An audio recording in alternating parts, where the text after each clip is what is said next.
Olá, povo de Deus, terça-feira, 27 de dezembro de 2022, São João, apóstolo e evangelista, terceiro dia na oitava de Natal. A nossa reflexão de hoje é a partir da primeira carta de João 1, de 1 a 4, e João Evangelho 20, de 2 a 8. Caríssimos, o que era desde o princípio, o que nós ouvimos, o que vimos com nossos olhos, o que contemplamos, e as nossas mãos tocaram da palavra da vida, de fato, a vida manifestou-se, e nós a vimos, e somos testemunhas, e a vós anunciamos a vida eterna que estava junto do Pai e que se tornou visível para nós. Isso que vimos e ouvimos, nós vos anunciamos, para que estejais em comunhão conosco. E a nossa comunhão é com o Pai e com seu Filho Jesus Cristo. Nós vos escrevemos estas coisas para que a nossa alegria fique completa. Temos hoje os 4 primeiros versículos da primeira carta de João, que a tradição atribui ao mesmo João, autor do 4º evangelho. Koinonia é a palavra comunhão em grego. Koinonia era um ideal de vida comunitária presente nos escritos joaninos. Neste breve prólogo à sua primeira carta, João exorta os cristãos para entrarem em comunhão com aqueles que, como ele, foram testemunhas oculares do Verbo encarnado. O fundamento de sua exortação está exatamente no fato de que os primeiros ouviram, viram e tocaram a palavra da vida. João fundamenta a fé cristã no Verbo da vida, de que dá testemunho indicando e descrevendo de modo sintético as suas etapas essenciais. Tudo começa com a experiência pessoal do apóstolo no contato com Jesus. O que ouvimos, o que vimos, o que contemplamos e as nossas mãos tocaram relativamente ao Verbo da vida.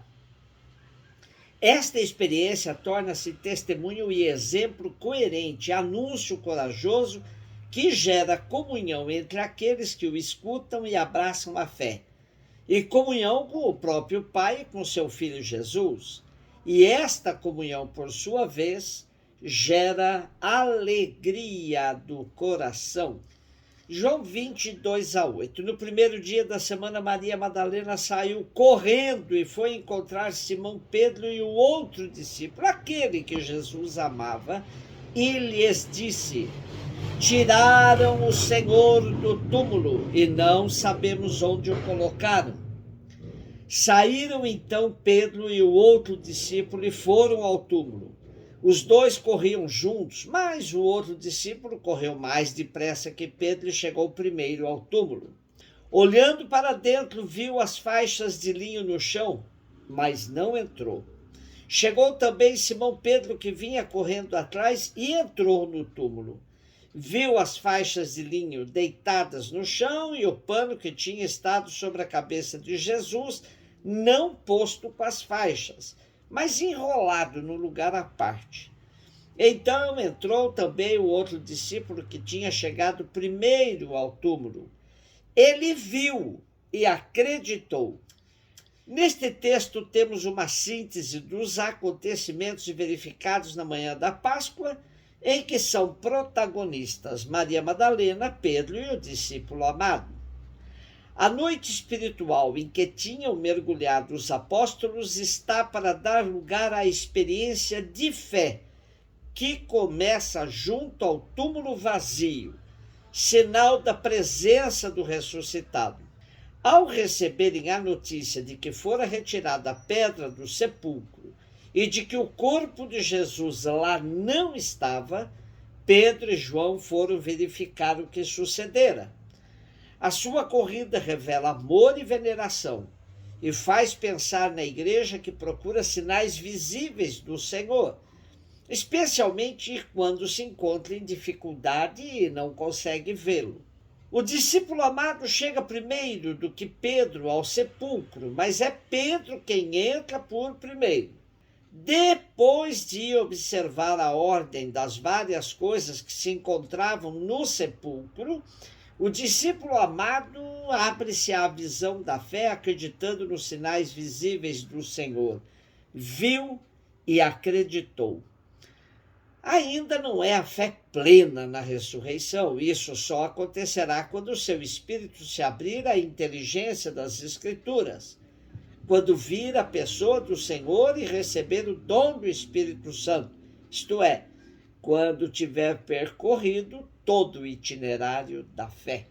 A tradição identifica o discípulo com o João Evangelista, tese um tanto questionada nos dias de hoje, o discípulo amado e João Evangelista. Porém, esse trecho de hoje foi escolhido para celebrarmos o dia de João Evangelista, que foi um personagem fundamental na igreja primitiva. Seu evangelho nos leva a acreditar em Jesus, Messias e Filho de Deus.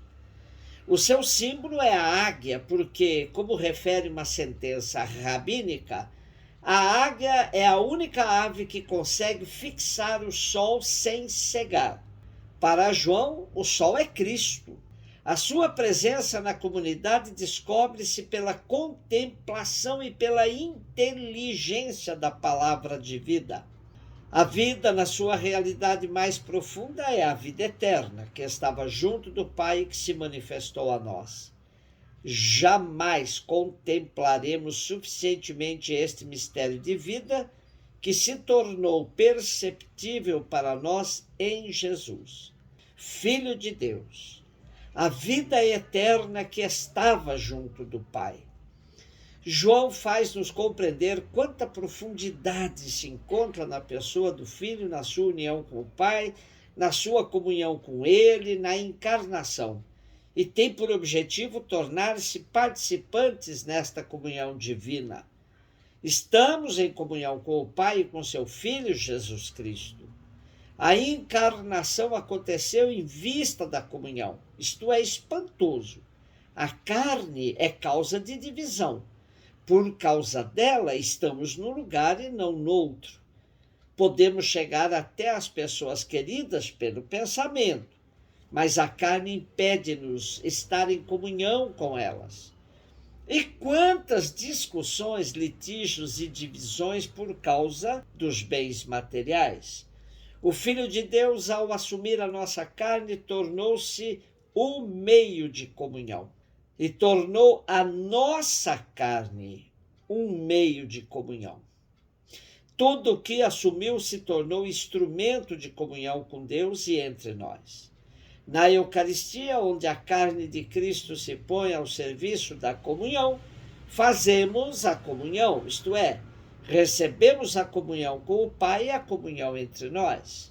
Para isso, Cristo teve de sacrificar a sua carne, teve de entregá-la aos inimigos para fazer dela um sacrifício perfeito. Então a vida mostrou toda a sua força. O Evangelho de hoje leva-nos até a Páscoa, mostra-nos a meta alcançada. A vida venceu a morte e manifestou-se. O que João viu foi esta vitória da vida manifestada no sepulcro, pelas ligaduras, pelo sudário.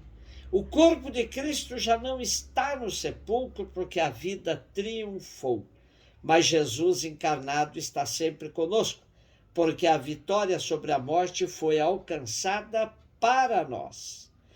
Uma outra lição que podemos tirar do Evangelho de hoje é o respeito pelos carismas, que são muitos na igreja, para o bem da mesma igreja. João, que tem o carisma da profecia, é respeitado por Pedro, que tem o carisma da instituição. O respeito pelos carismas e a partilha na busca comum dos dons do Espírito permite-nos penetrar no mistério, reconhecer os sinais do ressuscitado. Um beijo no seu coração.